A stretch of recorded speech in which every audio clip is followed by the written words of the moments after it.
व्यास जी बोले, एक समय नैमिषारण्य वन में शौनक आदि 88,000 मुनि एकत्र होकर पुराणों के ज्ञाता श्री सूत जी से पूछने लगे, हे सूत जी, आपने अनेकों पुराणों की कथाएं सुनाई हैं। उनको सुनकर हमारी आपसे कथा सुनने की इच्छा और बढ़ती ही जाती है। कृपा करके हमें कोई ऐसा व्रत बतलावे जिसके करने से मोक्ष की प्राप्ति हो जावे। कलयुग में सभी प्राणी अल्प आयु के होंगे, निर्धन होंगे, इस पर भी अनेकों प्रकार के ज्वर आदि रोग लगे रहेंगे। फिर किस प्रकार तपस्या यज्ञ आदि कर सकेंगे? कैसे वह श्री हरि का स्मरण ध्यान कर सकेंगे?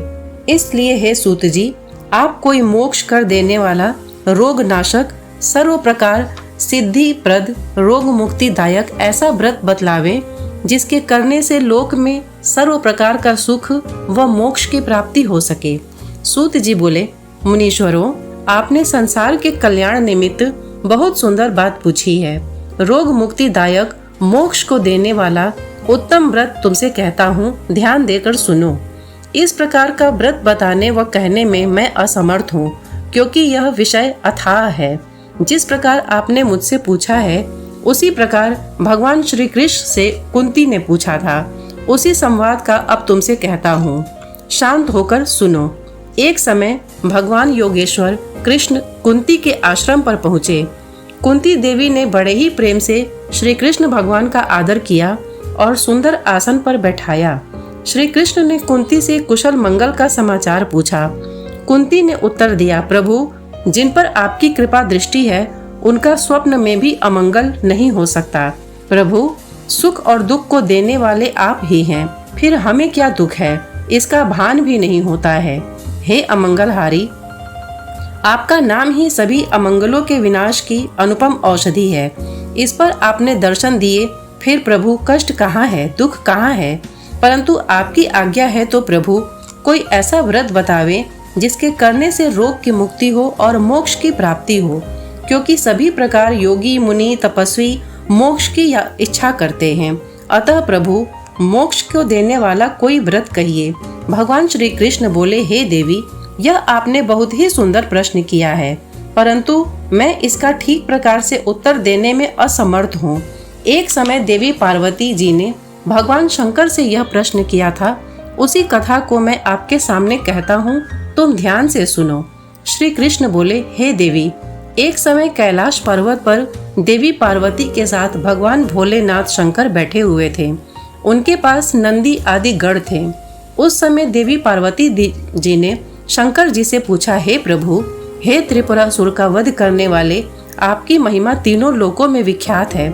चर अचर, नाग, मनुष्य, देवता सभी आपके चरण कमलों की सेवा करते हैं। हे प्रभु, आप समर्थ, सर्वज्ञ, कल्याण स्वरूप हैं। आप सब कलाओं और गुणों के निधान हैं। आप योग, ज्ञान तथा वैराग्य के भंडार हैं। आप शरणागतों के लिए कल्प वृक्ष हैं। हे प्रभु, आप जिसका घर कल्प वृक्ष के नीचे हो, वह भला दरिद्रता से उत्पन्न दुख को क्यों सहेगा? हे नाथ, हृदय में ऐसा विचार कर मेरी बुद्धि के भारी भ्रम को दूर करें। हे स्वामी, रोग मुक्ति कारक, शरीर कष्ट विनाशक और मोक्ष देने वाला जो कोई व्रत हो, वह मुझसे समझा कर कहिए। मुझे नादान समझकर मन में क्रोध न लाइए। जिस प्रकार मेरी अभिलाषा पूर्ण हो, आप वही कार्य करें। प्रभु, स्त्री होने के कारण मैं इस व्रत को सुनने की अधिकारिणी हूँ, तथापि मैं मन, वचन और कर्म से आपकी दासी हूँ। संत लोग जहाँ आते अधिकारी पाते हैं, वहाँ गुण तत्व भी उससे नहीं छिपाते। हे देवताओं के स्वामी, मैं बहुत ही आर्त भाव से दीनता से पूछती हूँ, आप मुझ पर दया करके रोग विनाशन, कष्ट हर और मोक्ष देने वाला व्रत कहिए। पार्वती जी के सहज सुंदर और छल रहित प्रश्न को सुनकर शिव जी मन ही मन बहुत प्रसन्न हुए और आनंद में भरकर अमृत समान वाणी बोले, हे गिरिराज कुमारी पार्वती, तुम धन्य हो। तुम्हारे समान कोई उपकारी नहीं है।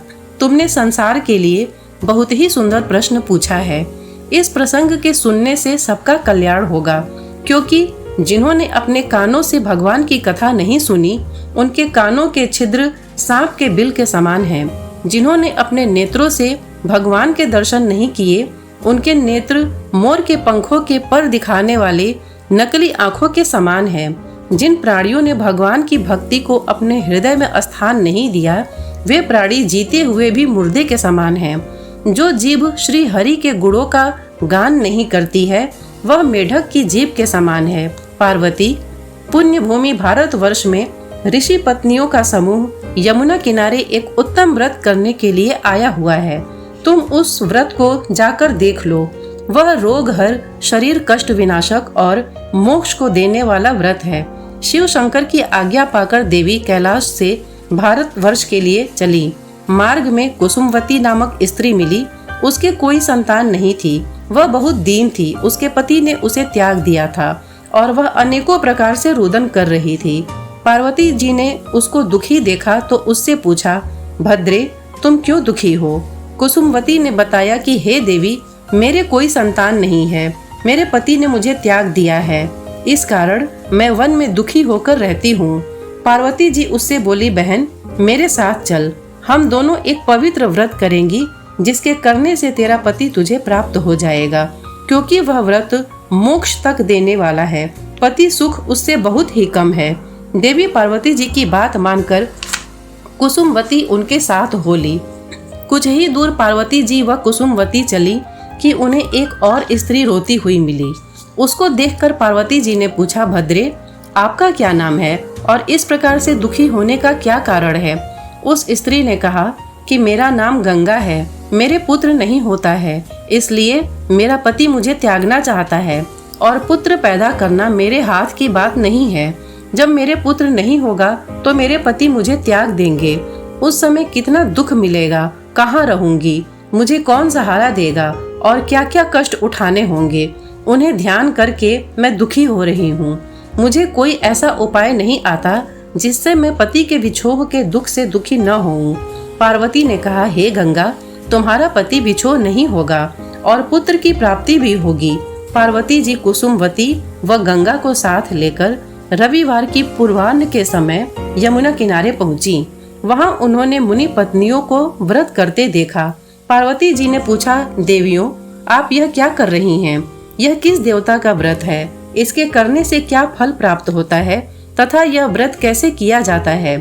ऋषि पत्नियों ने कहा, हे देवियों, हम पाप नाशक सूर्य का दान फल व्रत कर रही हैं। सौर्य मंडल में सूर्य अंतर्यामी रूप में विराजमान रहने वाले ईश्वर का भजन तथा ध्यान किया जाता है।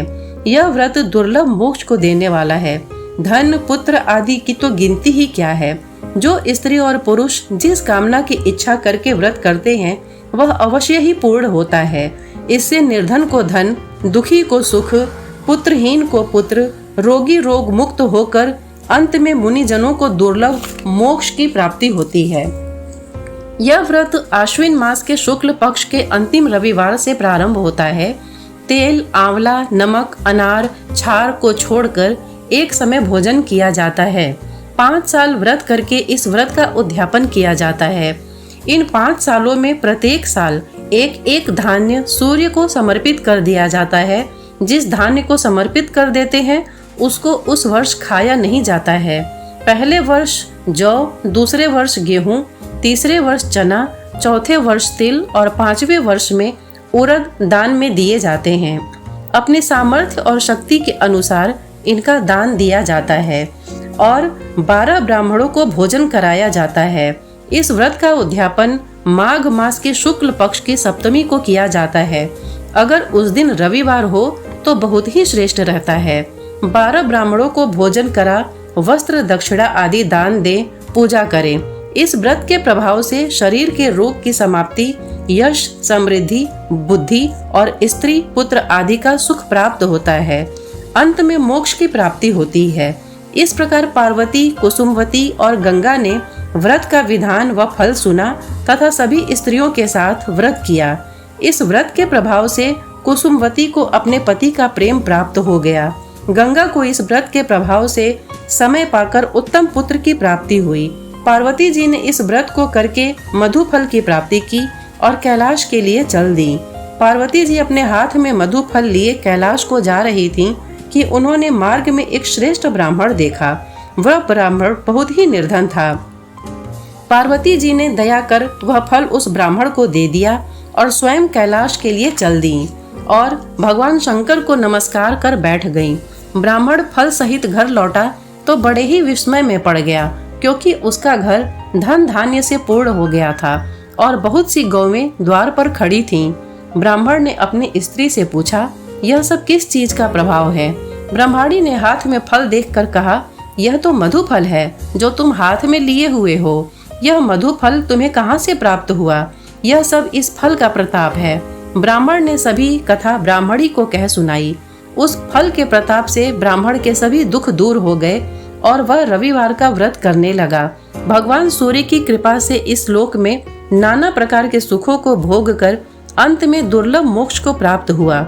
जो मनुष्य इस व्रत को करते हैं वे इस लोक में नाना प्रकार के सुख भोग तथा पुत्र पौत्र की प्राप्ति कर अंत में श्री हरि के लोक में वास करते हैं। जय हो सूर्य देव की।